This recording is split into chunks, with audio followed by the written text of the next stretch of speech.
Здесь, в одной из крупнейших каторжных тюрем царской России, отбывал срок революционер, которому вскоре суждено было стать известным на весь мир. В общей сложности он проведет в заключении 11 лет. Ему еще только предстоит стать легендой органов государственной безопасности, но уже в первых письмах к родным чувствуется его железная воля.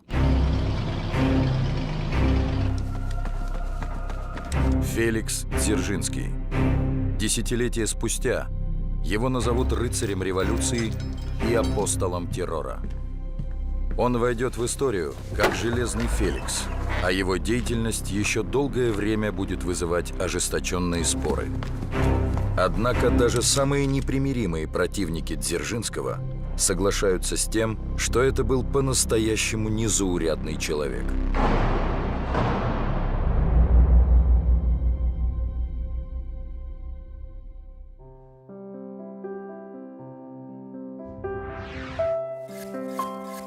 Феликс в переводе с латинского значит «счастливый». Так Дзержинские решили назвать сына после того, как у матери Феликса начались преждевременные роды. Но мальчик, вопреки обстоятельствам, родился здоровым.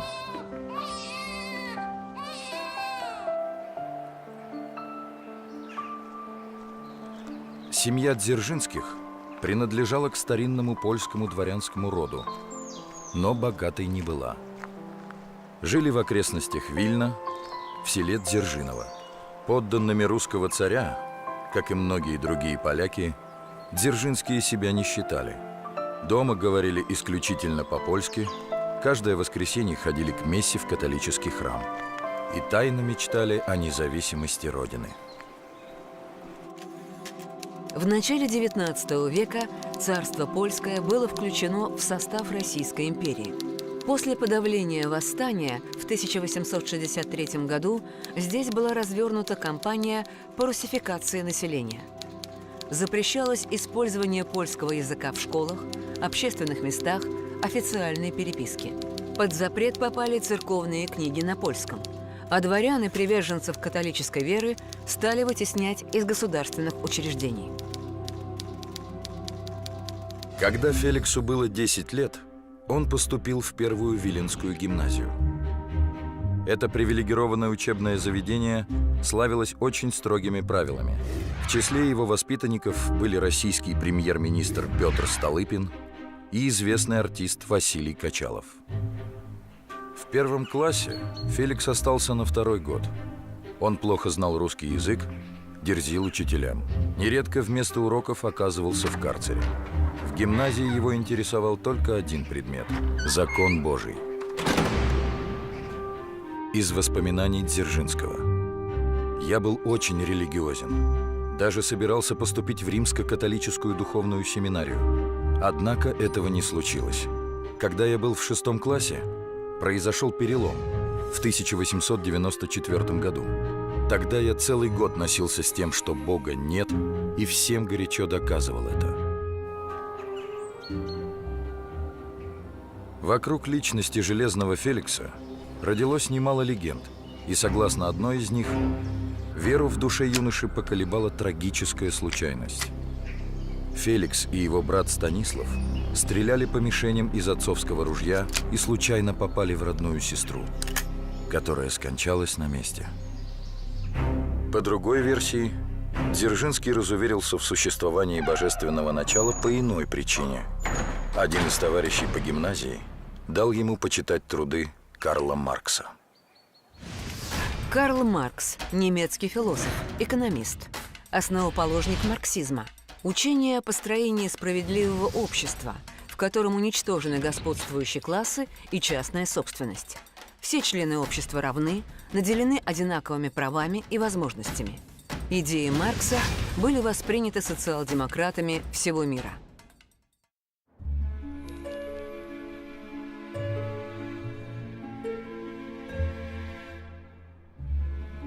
Дзержинский отказался от веры в Бога, но идеалистом быть не перестал.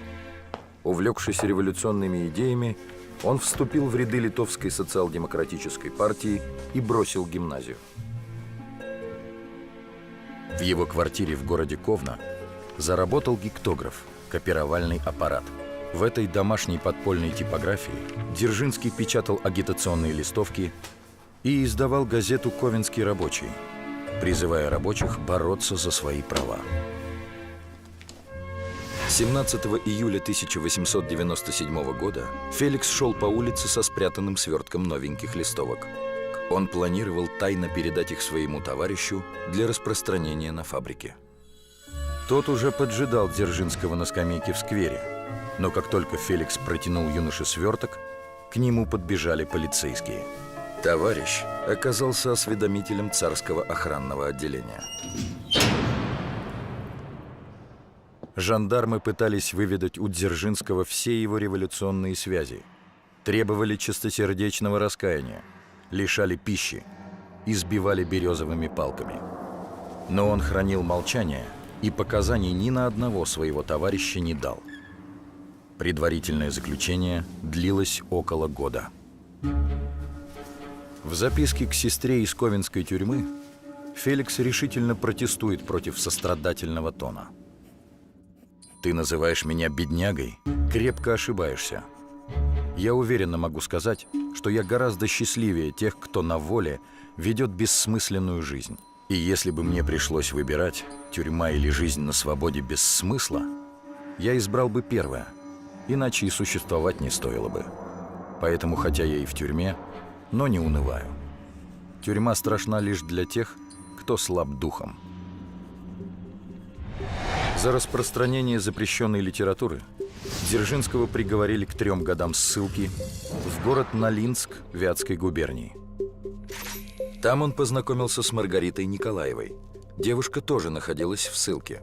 По средам она проводила у себя дома собрание марксистского кружка. Между Феликсом и Маргаритой завязалась переписка. Ссыльные были обязаны регулярно отмечаться в местной полиции. Процедура формальная, и обычно ею занимался писарь в участке. Но в один из дней Дзержинского попросили зайти к самому исправнику. Глава уездной полиции потребовал от Феликса прекратить пропаганду среди рабочих, а затем, издеваясь, стал цитировать его письма к Маргарите. Юноша не сдержался и назвал исправника мерзавцем и негодяем. За оскорбление должностного лица Дзержинский был выслан на 500 верст восточнее Налинска, в село Кайгородское Слободского уезда.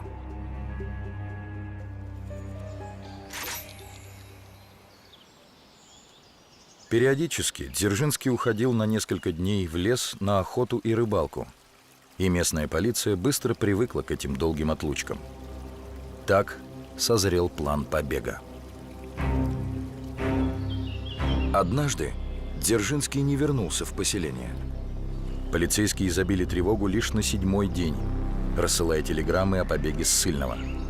Но было уже поздно. Феликс на лодке добрался до ближайшей железнодорожной станции.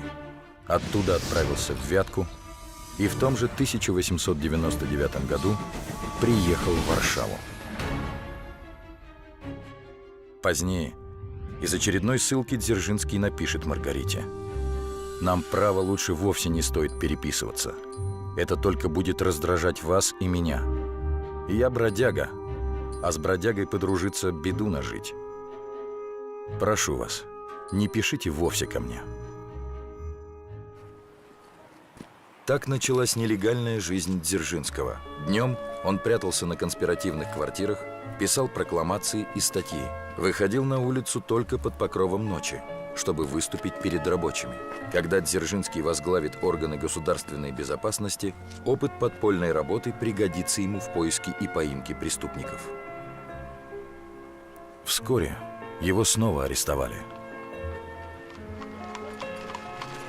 2 года он провел в тюрьме, а в 1902 году отправился в ссылку на 5 лет. Теперь уже в Сибирь. Такая жизнь не могла не сказаться на здоровье. Феликс заболел туберкулезом.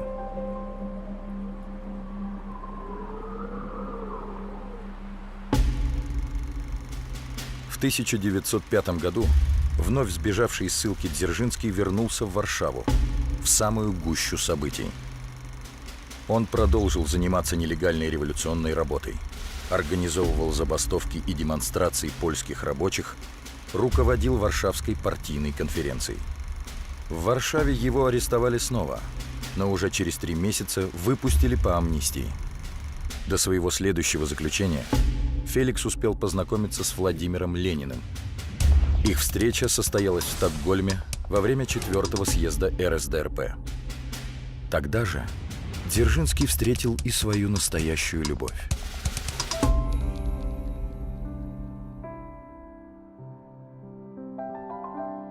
Ее звали Софья Сигизмундовна Мушкат. Будущая супруга Феликса Дзержинского родилась в богатой еврейской семье.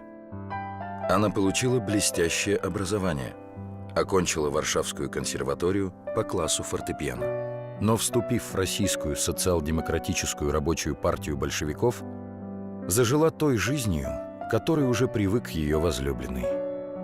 Аресты, тюрьмы, ссылки, побеги. В начале 1908 года за нелегальную деятельность и побег из тюрьмы Феликса Дзержинского арестовали и сослали в Сибирь на вечное поселение.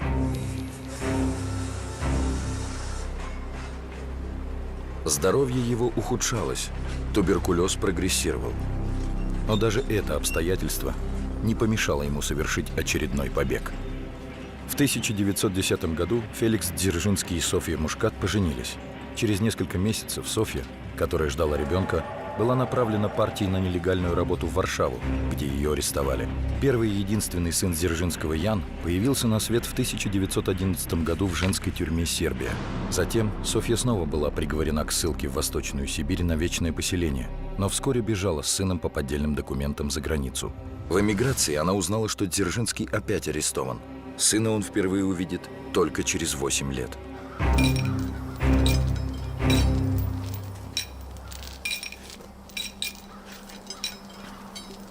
В сентябре 1912 года, после нелегального возвращения Феликса Дзержинского в Варшаву, его арестовали и в апреле 1914 приговорили к 3 годам каторжных работ.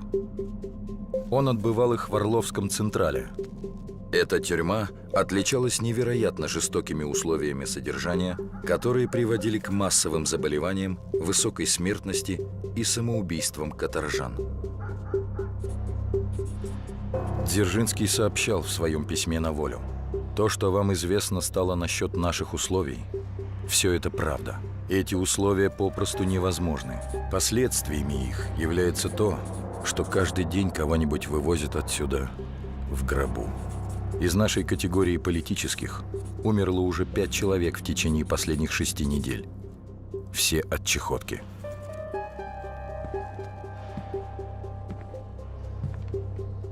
Эти годы стали самым мрачным периодом в жизни Дзержинского. Почти все время он находился в кандалах. То в одиночных камерах, то в бараках, переполненных умирающими от тифа и туберкулеза людьми. Шрамы от кандалов на щиколотках останутся у него на всю жизнь. В 1916 году Феликс был приговорен еще к 6 годам каторги, который отбывал в Бутырской тюрьме в Москве.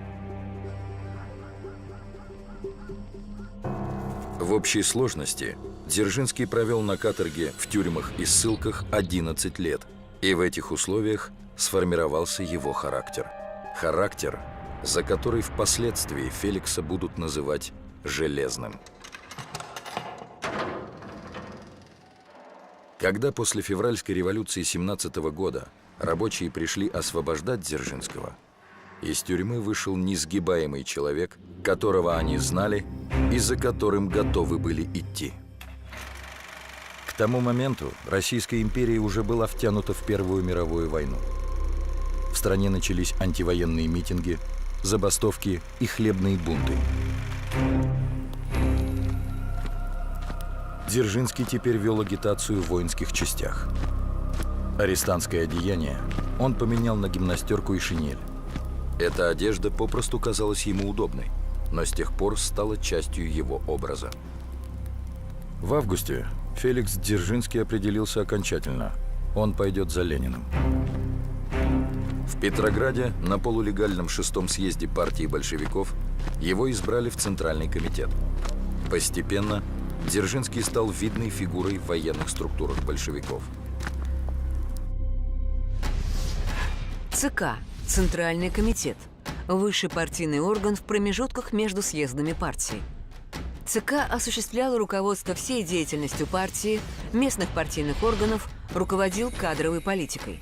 ЦК направлял работу центральных государственных и общественных организаций, создавал различные органы, учреждения и предприятия партии, назначал редакции центральных газет и журналов, распределял средства партийного бюджета. В разные годы своей деятельности в Российской империи и Советском Союзе коммунистическая партия имела разные наименования. 1898-1917 Российская социал-демократическая рабочая партия, РСДРП. 1917-1918 Российская социал-демократическая рабочая партия большевиков, РСДРП-Б. 1918-1925 Российская коммунистическая партия большевиков, РКПБ. 1925-1952 Всесоюзная коммунистическая партия большевиков, ВКПБ. 1952-1991 Коммунистическая партия Советского Союза, КПСС. Большевистское восстание началось в Петрограде в ночь с 24 на 25 октября 1917 года. На плечи Феликса Дзержинского легла координация действий по захвату вокзалов, мостов, электростанций и других объектов первостепенной важности. Вскоре во все города России телеграф разнес весть о провозглашении в стране нового государственного строя. Между тем, страна погружалась в хаос. Из воспоминаний Дзержинского. Это было время, когда мы заняли места во всевозможных министерствах и нашли там только пустые ящики и шкафы без ключей. Все чиновничество главных ведомств не хотело признать советскую власть. В наши учреждения бросилась масса авантюристов, желающих нажиться и обтяпывать свои делишки. И в то же время в Петрограде и других городах создавались контрреволюционные организации. Толпы штурмовали винные склады и магазины. В ночь на 4 декабря только в Петрограде было зафиксировано 69 погромов и 611 различных уголовных преступлений. Не хватало топлива, продовольствия, почти бездействовал транспорт.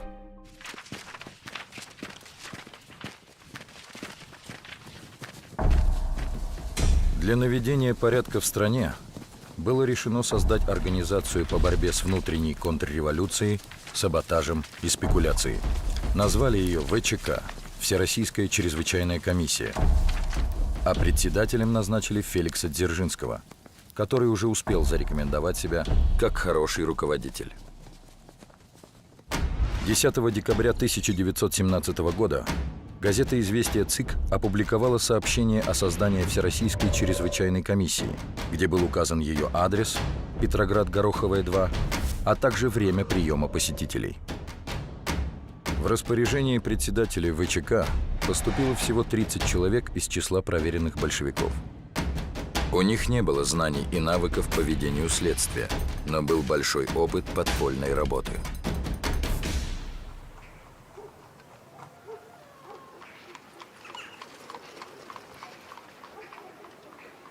Главной задачей ВЧК в эти дни стала борьба с преступностью, в том числе предупредительная. Разрешалась конфискация имущества, выселение из домов и квартир, лишение продовольственных карточек.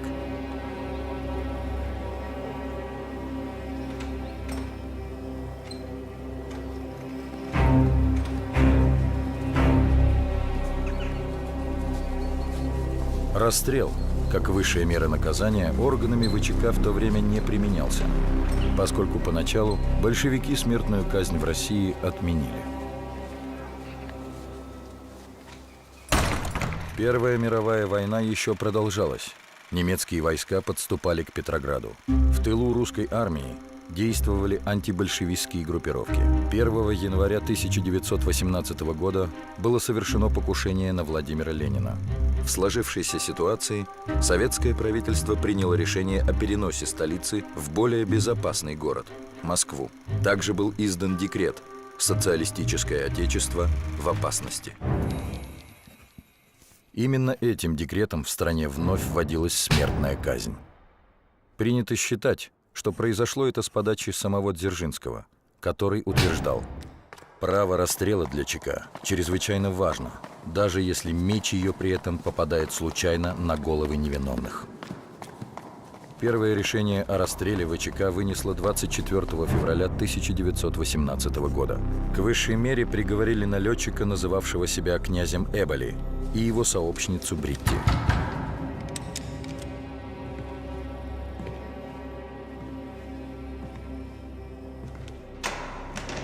Они совершали нападения на квартиры и государственные учреждения, а из Зимнего дворца вынесли немалое количество драгоценностей. С февраля по июнь 1918 года по решению ВЧК были расстреляны 50 человек. Между тем, политическая ситуация крайне обострилась из-за террористического акта, в центре которого оказался Дзержинский. Большевики готовились подписать с Германией сепаратный мир и вывести Россию из войны. Против этого шага выступила партия эсеров. Ставшие после революции союзниками Ленина, летом 18 года эсеры решили поднять мятеж. Партия социалистов-революционеров или эсеров. Революционная политическая партия Российской империи. Позже Российской Республики и РСФСР. В короткий срок после февральской революции 1917 года эсеры превратились в крупнейшую политическую силу. Численность партии достигала 1 миллиона человек. Ее представителям принадлежал ряд ключевых постов в правительстве. Для населения были привлекательными ее идеи демократического социализма и мирного перехода к нему. Однако, несмотря на все это, эсеры не смогли удержать власть. Чтобы сорвать заключение мирного договора с Германией, эсеры организовали в Москве убийство германского посла Вильгельма фон Мирбаха. Главным исполнителем покушения стал 18-летний эсер Яков Блюмкин, служивший в ЧК под началом Дзержинского.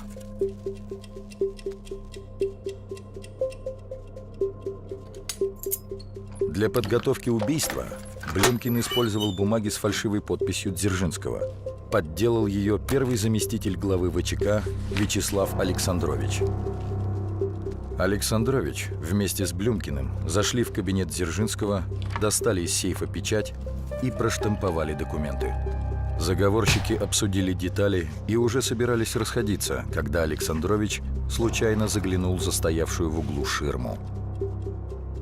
Трудно представить, что он испытал, когда обнаружил за ней спящего Дзержинского. Железный Феликс, отличавшийся колоссальной трудоспособностью, отдыхал прямо на рабочем месте. Получилось, что он буквально проспал преступление, которое не только осложнило политическую ситуацию, но и чуть было не стало роковым для него самого. 6 июля 1918 года Блюмкин вместе со своим помощником Андреевым прибыл в немецкое посольство в Денежном переулке в Москве. Предъявив поддельные документы, они прошли к Мирбаху. Уже во время беседы с послом Блюмкин выхватил револьвер и открыл стрельбу. Он расстрелял почти все патроны, но был так взволнован, что ни разу не попал. Мирбах выбежал в соседний зал. Андреев бросил под ноги послу бомбу, но та не взорвалась. Тогда Андреев ударил Мирбаха, и тот упал. Блюмкин схватил бомбу и вновь швырнул в посла. Раздался взрыв. Оставив на столе шляпы, револьвер, документы и портфель с запасной бомбой, террористы сбежали через окно и укрылись в особняке Морозова в Трехсветительском переулке. Здесь размещался штаб наиболее многочисленного отряда ВЧК, которым командовал эсер Попов. Дзержинский прибыл, чтобы арестовать Блюмкина и Андреева, Но его обезоружили и задержали его собственные подчиненные. Начались аресты и других чекистов. Подавить левоэсеровский мятеж удалось с большим трудом, а самого Дзержинского сняли с должности председателя ВЧК до окончания разбирательства. Следователи пытались выяснить, не участвовал ли он сам в заговоре. Ведь у него был мотив. Как и левые эсеры, Дзержинский высказывался против подписания мирного договора с Германией, поскольку по условиям соглашения Россия лишалась родных для Феликса польских земель. Дзержинский снова и снова говорил, что о готовящемся убийстве Мирбаха ничего не знал, и его подпись на документах подделана. Ему поверили и восстановили в должности. С марта 1919 по июль 1923 года он стал одновременно наркомом внутренних дел и председателем военного совета войск вневедомственной охраны. При этом Дзержинский возглавлял ВЧК. Спать он ложился в 3-4 часа утра, а в 9 уже был за рабочим столом. В феврале 2020 года Дзержинского назначили еще и председателем Главного комитета по всеобщей трудовой повинности. Его подорванное в тюрьмах и на каторге здоровье становилось все хуже. Туберкулез, проблемы с сердцем. Но отдыхать было некогда. В стране продолжалась гражданская война. Население разделилось на два враждующих лагеря – красных и белых. Положение усугублялось вмешательством иностранных государств. Летом 1918 года в Архангельске и Баку высадились английские войска. Владивосток оккупировали японские и французские части. В тылу большевиков активизировались сотрудники иностранных разведок.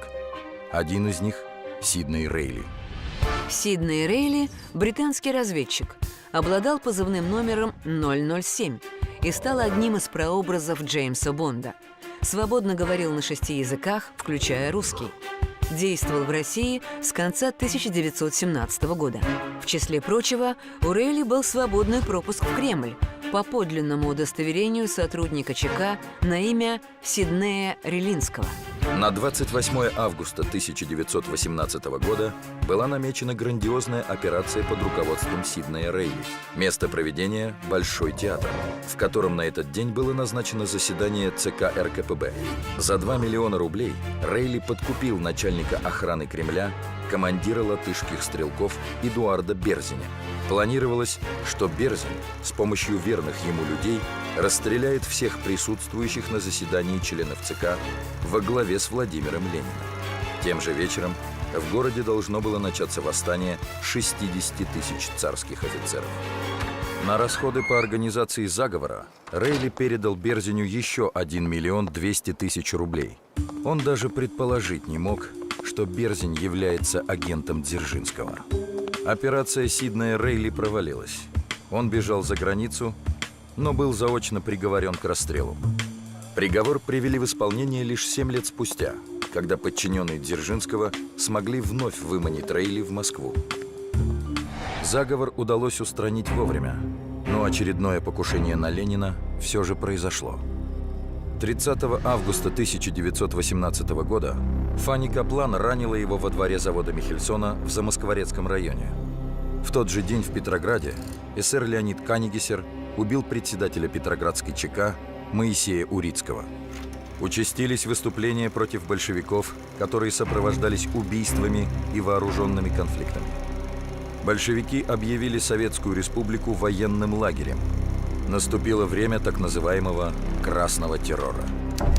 Красный террор – комплекс карательных мер, которые большевики проводили в ходе гражданской войны против своих классовых врагов – дворян, помещиков, офицеров, священников, кулаков, казаков, а также против всех контрреволюционеров. Красный террор являлся реакцией на террор белый – крайнюю форму репрессивной политики антибольшевистских сил. 1918 год. Москва. Из письма Дзержинского жене. «Я выдвинут на пост передовой линии огня, и моя воля бороться и смотреть открытыми глазами на всю опасность грозного положения и самому быть беспощадным. Физически я устал, но держусь нервами, и чуждо мне уныние. Почти совсем не выхожу из моего кабинета. Здесь работаю, тут же в углу за ширмой стоит моя кровать. В Москве я нахожусь уже несколько месяцев. Адрес мой – Большая Лубянка, 11. В 1918 году главной силой красного террора стали органы ВЧК. В комиссии, которая в конце 1917 года насчитывала всего 30 сотрудников, теперь состояло на службе 30 тысяч человек. Работало 40 губернских и 365 уездных чрезвычайных комиссий. В местностях, где ввели военное положение, чекисты получили право производить аресты на неопределенный срок без доказательства вины и расстреливать врагов революции на месте преступления, не передавая дело в суд. Органы ВЧК брали в заложники бывших помещиков, купцов, банкиров, офицеров царской армии и родственников белогвардейцев. Для этих целей создавались мелкие концентрационные лагеря. Тем не менее, Дзержинский выступал против пыток и бессмысленного истребления противников, настоящих и мнимых. Были случаи, когда по его распоряжению за избиение подозреваемого сотрудника ЧК увольняли, отправляли в тюрьму, а при отягчающих обстоятельствах расстреливали. И все же именно Дзержинского называли «красным палачом».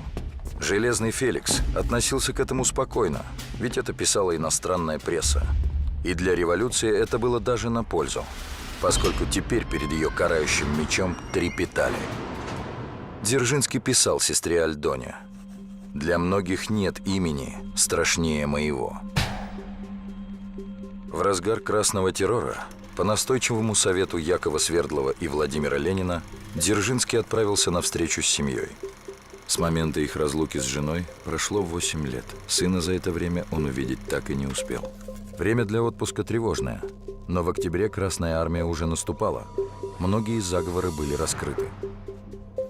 Дзержинский сбрил бородку, усы, побрился наголо, приоделся по-заграничному и с документами на имя Феликса Таманского сел на поезд. Его семья по-прежнему жила в эмиграции, в Швейцарии. Лишь по редким письмам жены он знал о том, как растет Ясик. Но увидеть его, обнять, познакомиться с ним Дзержинский смог только сейчас. Эта поездка Дзержинского в Швейцарию в самый разгар гражданской войны до сих пор вызывает много споров у историков. Скорее всего, у него было еще какое-то поручение от Ленина. Трудно предположить, что в такое непростое время его отпустили за границу просто для встречи с семьей. Но что это было за поручение, остается загадкой.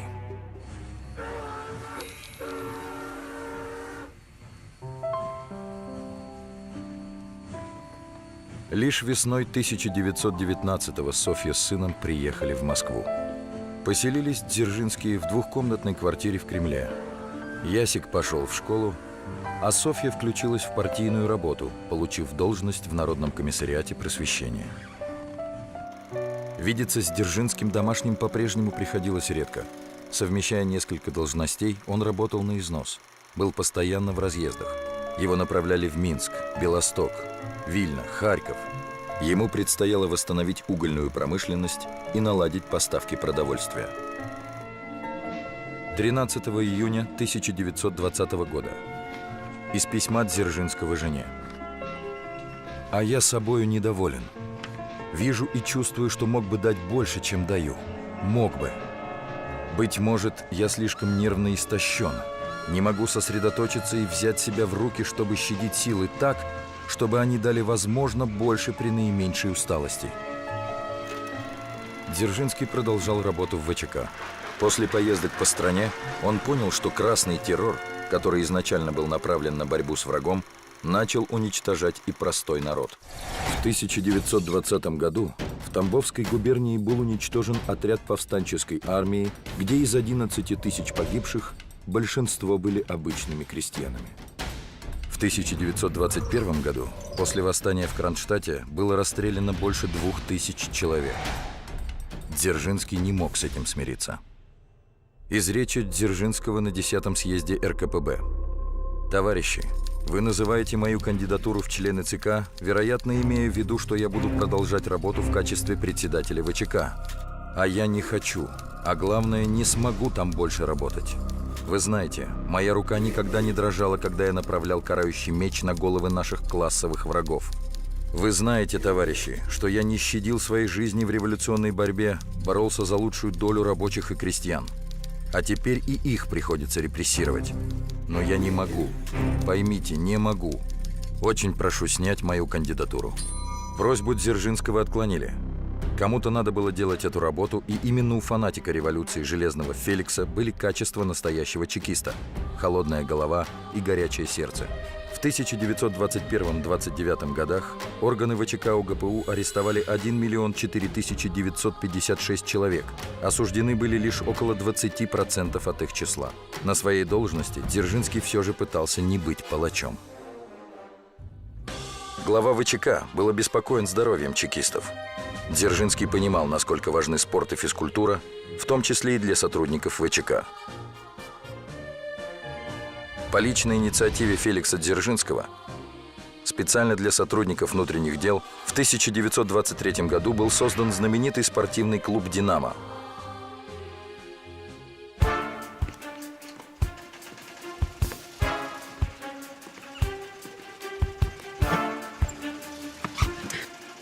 Кроме того, Дзержинский занимался проблемой беспризорников, а ведь после Первой мировой и гражданской войн в стране их насчитывалось около 5 миллионов.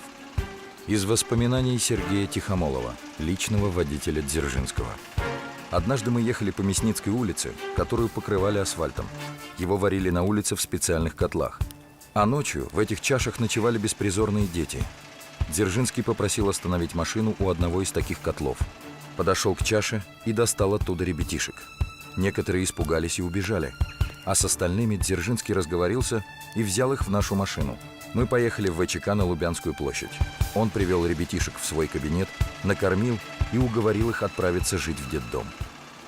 В январе 1921 года Дзержинский предложил наркому просвещения Анатолию Луначарскому создать комиссию по улучшению жизни детей. Вскоре она начала свою работу, а каждый чекист стал ежемесячно отчислять 10% от заработной платы на содержание детских домов. К 1924 году в стране было уже более 280 детских домов, 420 трудовых коммун и 880 детских городков. В 927 фабрично-заводских школах прошли обучение более 90 тысяч подростков.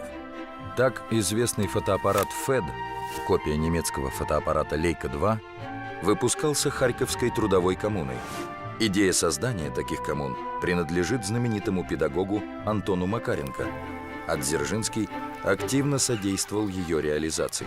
Сама аббревиатура ФЭД расшифровывается как Феликс Эдмундович Дзержинский. К Дзержинскому приходило множество писем от коммунаров и воспитанников детских домов. Некоторые фотографии в рамках стояли на его рабочем столе рядом со снимком сына Ясика.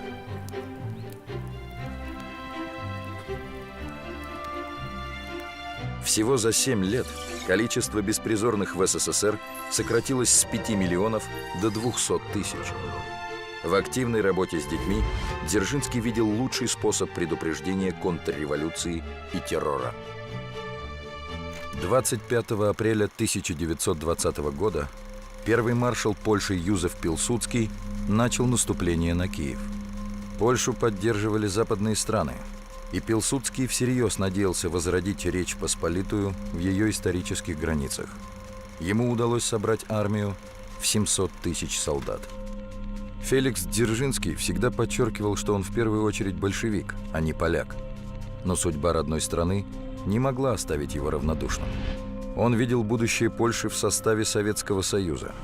В конце июля Дзержинский отправился в Вильно, а затем в Белосток, крупный промышленный город Польши, который уже был занят Красной армией. Здесь создали прообраз будущего правительства социалистической Польши – Польский революционный комитет. Члены комитета активно принялись за составление манифестов, с которыми хотели обратиться к полякам. Дзержинский был чрезвычайно деятелен. В первые 2 недели августа он выступал на митингах, организовывал поставки продовольствия, промышленных товаров, требовал от ЦК присылать поляков-коммунистов. И все это напрасно. Население Польши не приняло правительство, созданное Советской Россией. Армия Пилсудского постепенно вытеснила Красную армию из всех польских городов, и в марте 1921 года социалистические республики были вынуждены подписать невыгодный для них мирный договор, по которому к Польше отошли значительные территории Украины и Белоруссии. Так завершилась давняя борьба между двумя революционными течениями в королевстве польском. Социал-демократ Дзержинский проиграл Польшу националисту Пилсудскому. Это стало личной трагедией Железного Феликса. 14 апреля 1921 года Дзержинский получил новое назначение. Выполняя функции председателя ВЧК, он стал еще и народным комиссаром путей сообщения. Сам Дзержинский так описывал тогдашнюю ситуацию. «На дорогах у нас один сплошной ужас. Хищение из вагонов, хищение в кассах, хищение на складах, хищение при подрядах, хищение при заготовках». Неудивительно, что ЦК партии решил назначить ответственным за транспорт главу ВЧК. Дороги страны находились в ужасном состоянии. За время гражданской войны было разрушено 2000 верст рельсовых путей, 80% железнодорожной сети. Из строя вышло 4322 моста, 400 мастерских и депо, 60% паровозного парка, 1/3 вагонов. По заданию Дзержинского группа чекистов явилась на квартиру к бывшему заместителю царского министра путей сообщения Ивану Николаевичу Борисову. Не арестовывать, а уговаривать. Борисову принесли продукты, дрова и, главное, предложили вернуться на работу в качестве заместителя наркома путей сообщения Феликса Дзержинского.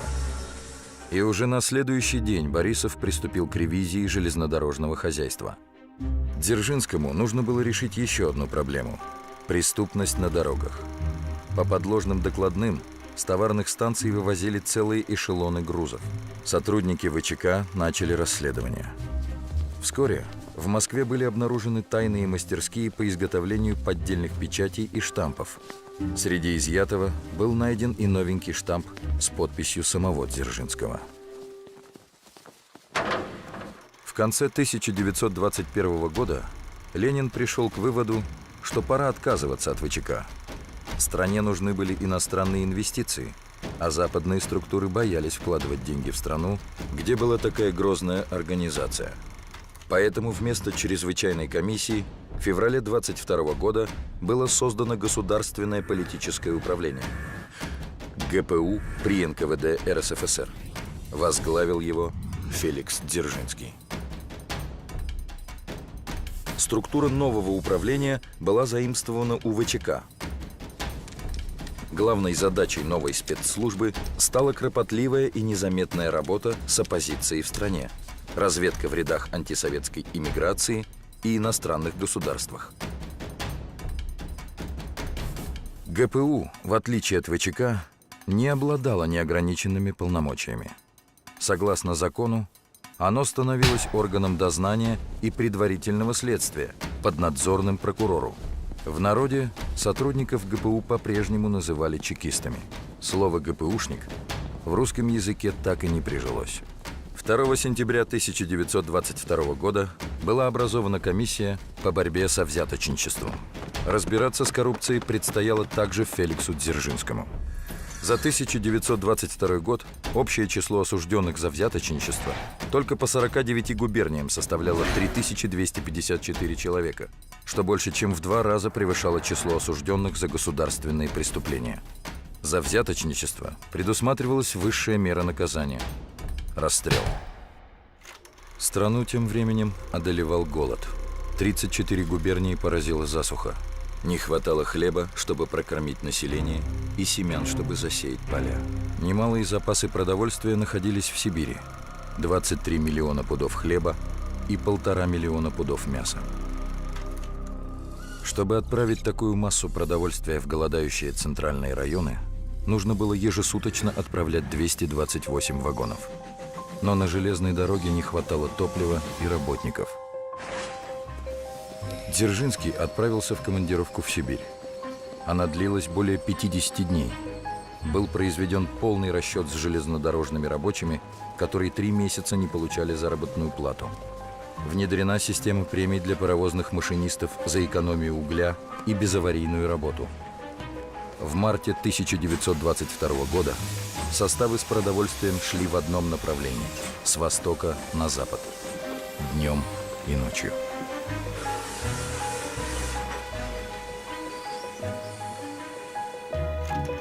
«21 января 1924 года умер Ленин. Дзержинскому доверили организацию его похорон. По одной из версий, именно руководителю теперь уже ГПУ принадлежала идея бальзамирования тела вождя и возведения мавзолея, а в партии началась борьба за место руководителя страны. Дзержинский попросил освободить его с поста наркома путей сообщения, чтобы стать руководителем Высшего совета народного хозяйства. Он, по сути, возглавил всю экономику СССР. Хозяйственником Дзержинский оказался очень прагматичным. Он выступал за благополучие крестьян. А кроме того, ратовал за развитие мелкой частной торговли, которая позволила бы снизить отпускные цены на продовольствие и бытовые товары. Именно Дзержинский первым начал заниматься вопросами развития металлургического комплекса страны и индустриализации всей советской экономики. К началу 1924 года СССР преодолел продовольственный, топливный и транспортный кризисы. Валовая продукция крупной промышленности выросла вдвое. Прошла денежная реформа. Рубль стал твердой конвертируемой валютой и стоил на мировом рынке около $6 США. К подобным результатам советская экономика смогла прийти благодаря новой экономической политике – НЭПу, внедрению которой Дзержинский посвятил немало сил. Вместе с тем, в металлопромышленности выплавка чугуна составляла 7%, а стали около 17% от дореволюционного уровня. В стране чувствовалась острая нехватка металлопродукции. И хотя за 24-25 годы выпуск всей промышленной продукции вырос по сравнению с предыдущим годом на 62%, деревенские жители оставались по-прежнему слишком бедны, чтобы покупать что-либо у города. Возник кризис сбыта промышленных товаров. У предприятий не было средств на развитие. Тем временем у Дзержинского все чаще стали возникать проблемы со здоровьем. Давали о себе знать и годы, проведенные в тюрьме, и на каторге.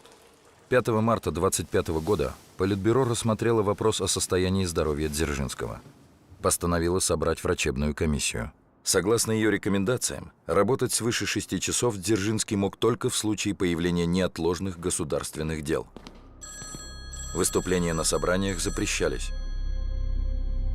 Предписывался 2-дневный отдых, по возможности вне Москвы.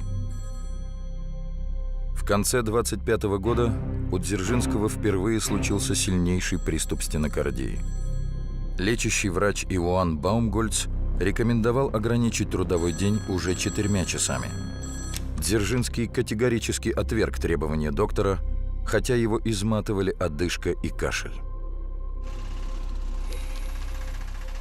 Перед выступлением на июльском пленуме ЦК в 1926 году Дзержинский работал всю ночь, готовя речь об ужасающем состоянии экономики страны. Служащие отмечали его депрессию и болезненное состояние, но после обеда он все-таки выехал на пленум.